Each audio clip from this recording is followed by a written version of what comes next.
Elliot Goldman arrived home an hour earlier than his wife, Hannah.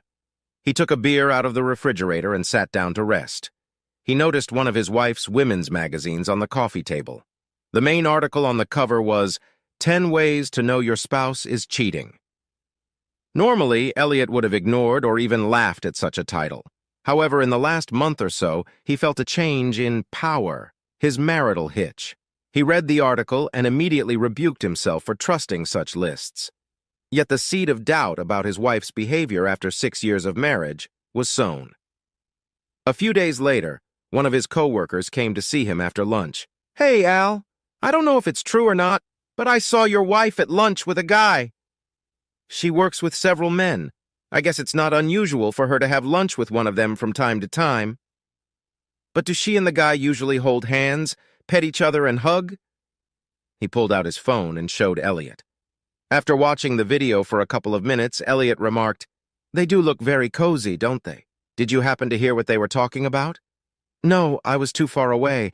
I know they were smiling and laughing and looking at each other lovingly." "Did you see where they went afterwards?" "No. By the time I paid the bill, they were gone." "Well, that's probably nothing, but I need to talk to Hannah. Send me the video." That night, Elliot got home just before Hannah. "Hey, big guy, how was your day?" Interesting. How about your day? Anything special?" Same old, same old." "How long is your lunch break?" "Why do you want to know? Are you planning on surprising me and taking me to lunch one day?" "That would be great." "I just wanted to know how much time you have. It would mean what restaurant we could go to." "Officially, we only have half an hour, but we can stay longer if we let the secretary know." Have you had any of these long lunch breaks lately? Do these questions make sense? Okay, spit it out. Why are you really asking these questions? Elliot pulled out his phone and showed Hannah the video. Hannah replied, "So what?" "It looks like you're really friends with this person." Hannah laughed. "You mean because he's affectionate?" "You were both affectionate." "That's so sweet." "What are you talking about?" Elliot was starting to get angry. "It's so sweet. You're jealous. You're jealous of Spencer, the gay guy. We touch each other like I touch all my girlfriends. Believe me, there's nothing romantic about our touching. I guess I should be flattered that you're jealous. It means you value our marriage if you're upset about a possible rival." Hannah smiled broadly. "Al, remember, appearances can be deceiving. Well, I can't say he's gay. If you really want to know, talk to everyone I work with, or better yet, check out Spencer's Facebook page. He doesn't hide his gender preference. Facebook Elliot did check, and the guy's Facebook page said he was gay and in a relationship, a homosexual relationship. Elliot was ashamed that he had doubted Hannah. A few days later, Hannah called her husband to tell him that she had to work late and that he had to go and eat without her. That almost never happened. Hannah's job just didn't require extra time in the evenings. Elliot remembered the list. Unexpected delay at work was number 4 on the list of signs of cheating. Elliot walked into his favorite restaurant and ordered food. His plan was to bring his poor, overworked wife dinner, if that's what she was really up to. If he was wrong, he would simply join her for dinner. The guard knew Elliot and let him in. Elliot declined the guard's offer to inform his wife of his arrival. He wanted to surprise her. God, how he wanted to surprise her. As he approached her office, he heard 2 voices, one male and one female. Stepping quietly, he stood at her door and listened, hearing his wife say, "Oh, this is really good." Elliot, anticipating their upcoming date, quickly opened the door. Hannah and the man she was working with were standing over the architect's desk, looking at a large sketch of an organizational chart. They were both fully dressed and nothing seemed out of place. "Elliot, this is a surprise. What are you doing here?" "I just wanted to bring my loving wife dinner." "That's so sweet. You brought dinner for Jimmy too?" Trying to think quickly, Elliot answered, "There are 2 dinners." "So you've already eaten?" "Yes, I've already eaten. Well, I gotta get home. I'll see you at home. Sorry to barge in. Jimmy, I'd like to see my husband off. I'll be back in a second." They headed for the elevator. As soon as the door closed, Hannah got angry. "I'm sorry, but I don't believe in good husband. You've never done anything like this before? Walk into my office without even knocking? If this has anything to do with your stupid jealousy again, we could have a problem. We'll talk when I get home." Scolded properly, Elliot waited for Hannah to slap him. It all started before Hannah even took off her coat and hung it up. At first, I thought it was cute that you were jealous of me at lunch with Spencer. And now you're checking up on me because I had to work late? Jimmy asked me if you're always this suspicious. Elliot, this is getting more than annoying.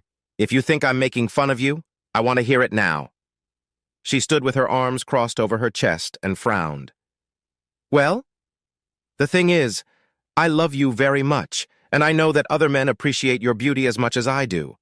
I've always considered myself so lucky to be married. I find it hard to believe that other men don't hit on you. I'm afraid you like it. What a load of crap. Well, other men hit on me, not a lot, but sometimes. But that's not the problem. The problem is that you think I'm actually capable of responding to advances. Are you really that insecure about our relationship? If so, I suggest you pull your head out of your ass immediately. Comprende? Yes, dear. I'm sorry. Please don't be mad at me. I love you so much. Well, you can't love me in bed tonight. You need to sleep in the guest bedroom tonight, although I hope you don't stay up all night figuring out what you need to do. Hannah headed to the bar and poured herself a drink. Elliot went to get the guest bedroom ready. It was chilly in the Goldman house that night. Elliot was glad that Hannah didn't seem so upset in the morning. Elliot, I'm really sorry I left you last night. I'm just disappointed in what you seem to think of me and my possible betrayal. Look, I take my marriage vows very seriously.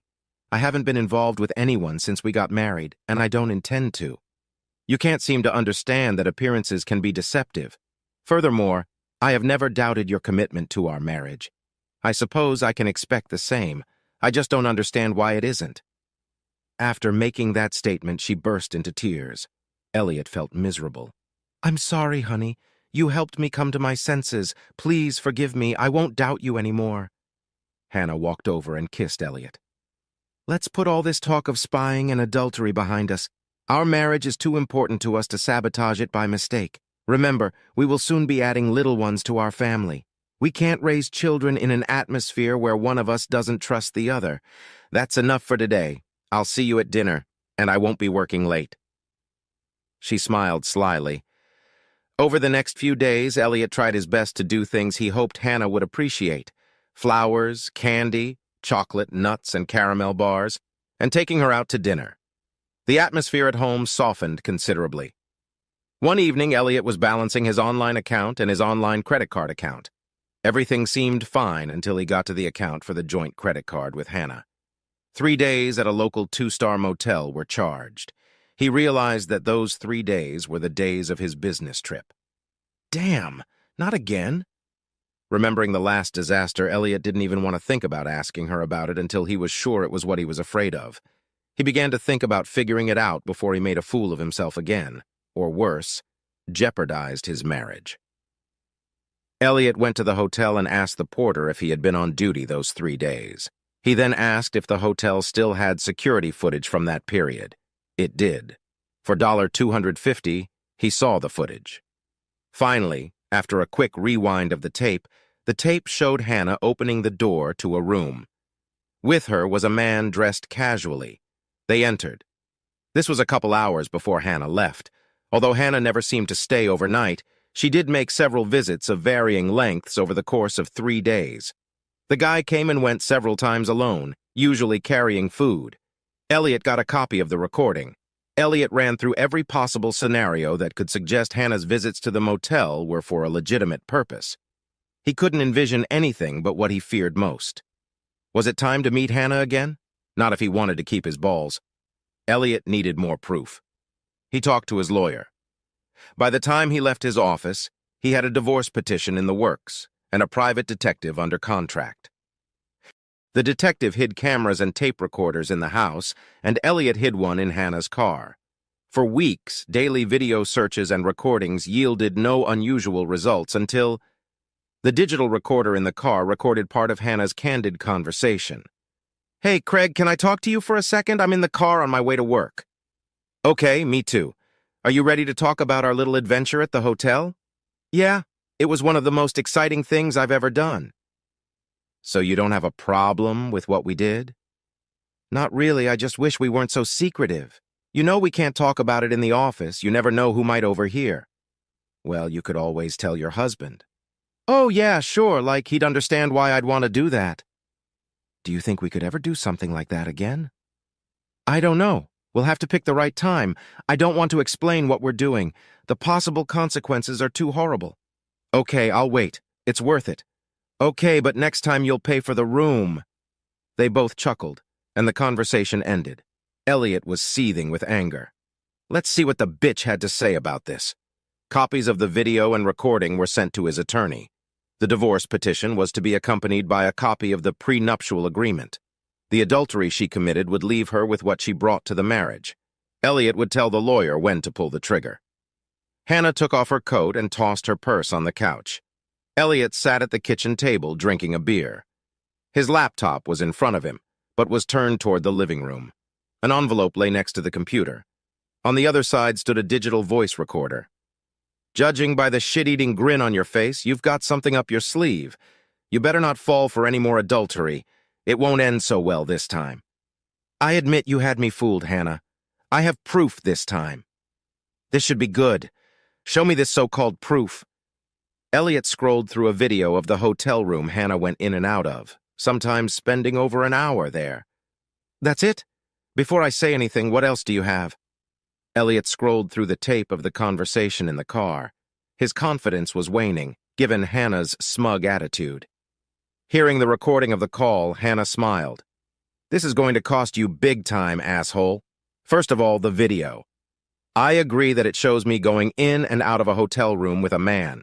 His name is David. What you don't see is that his sick wife is in the room. Don't you remember that my office helps support the Fairview homeless shelter? David and his wife used their time at the shelter just as they were starting to get back on their feet. The shelter agreed to pay for 1 week in a motel. They needed more time. Craig and I decided to help them, even though we weren't going to. I paid for 3 more days before they got into an apartment under the care of the mental health center staff. David's wife is ex-military, physically disabled and suffering from PTSD. I spent some time in the room talking to them about where they were moving to and the job prospects for David. I tried to support them and cheer them up. The reason Craig and I were secretive was that we could lose our volunteer positions because we went against agency policy. If the agency made exceptions to their rule on length of support, everyone else would expect it too. They don't have the budget for it. If our company found out that we had been ousted by an agency for which they are major contributors, it could have a negative impact on our work. I don't think they would fire us, but it could affect our future raises and promotions. The conversation with Craig is easy to understand now, knowing what the secret was. Scroll through the tape again. See if you hear anything in our conversation that specifically mentions sex or cheating on our spouses. You'll hear that you took our conversation about our secret act of kindness and turned it into something sinister.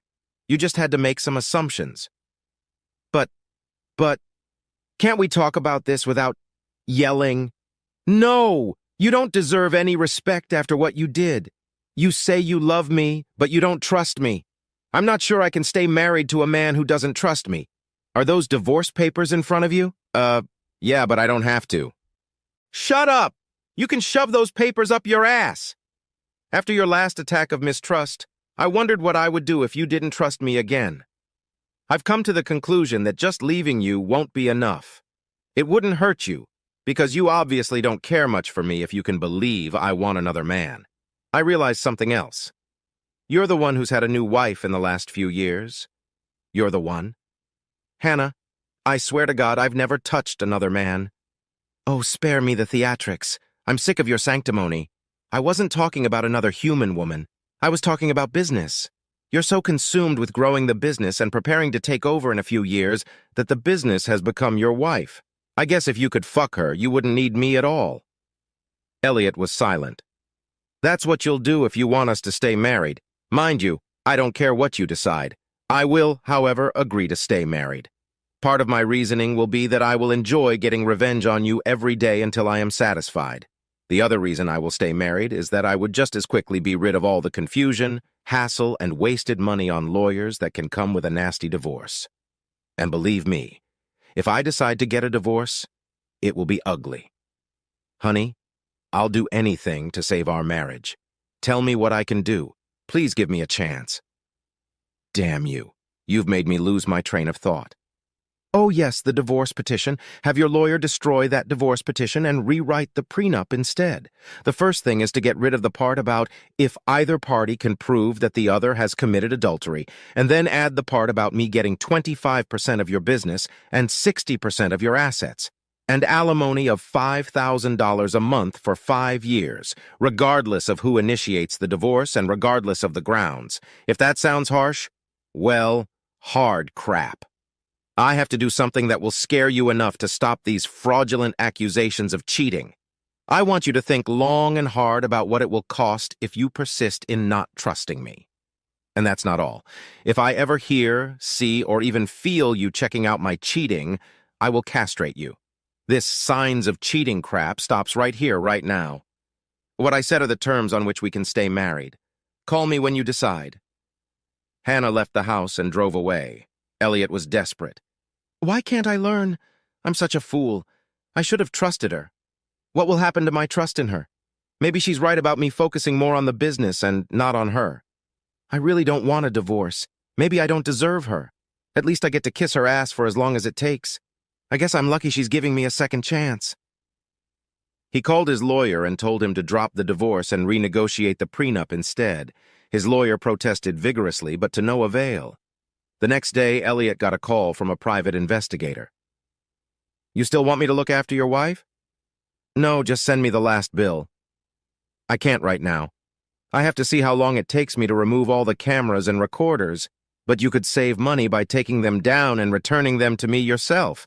That would help me since the catch the adulterer business is really booming right now. You know what they say? Blessed are the crooks, because they keep private investigators in business. He grinned. Of course I can do that. Elliot left work early in case Hannah came home. He took down all the cameras, which wasn't an easy task. Some were in high places, and he strained his back as he searched. When he reached for the recorder in the kitchen cabinet next to the house phone, he accidentally pushed it even deeper. Trying to reach out and reach for the tape recorder strained his back even more. He barely made it to the chiropractor in time. Fortunately, the chiropractor was able to provide assistance.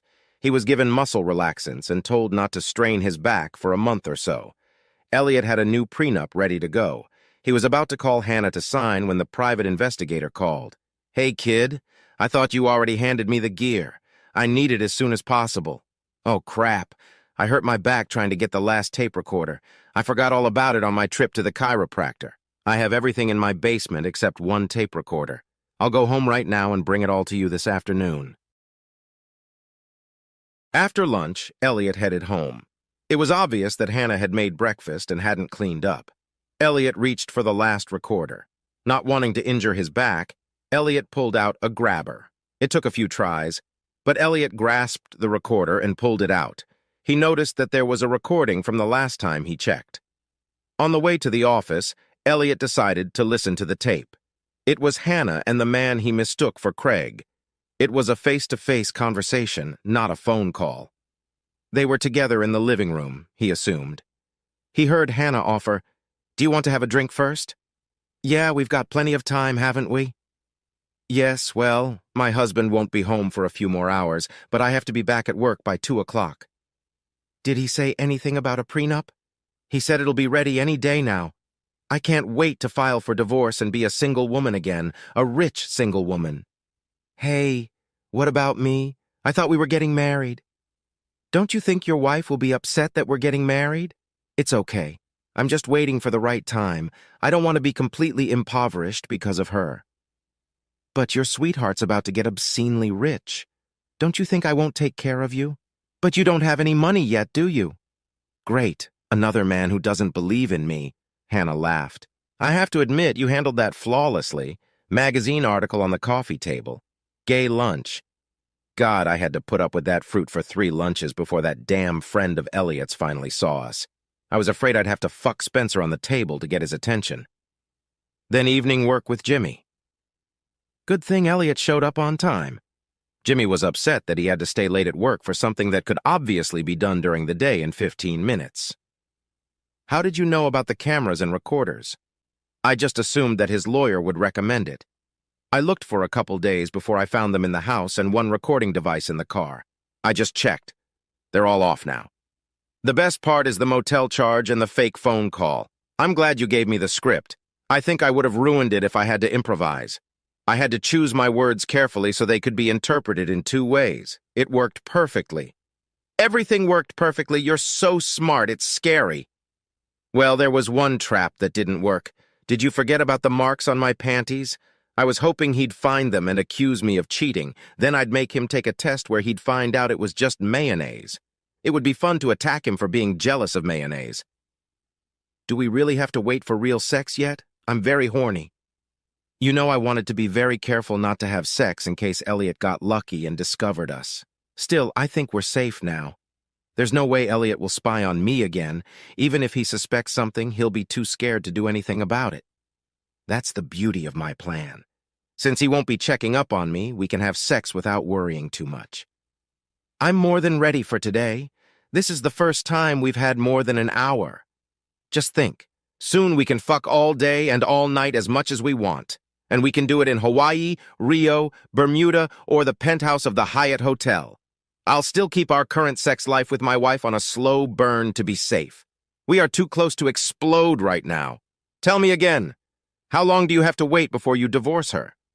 It'll be a couple years before she turns 30 and inherits her grandfather's share of the business.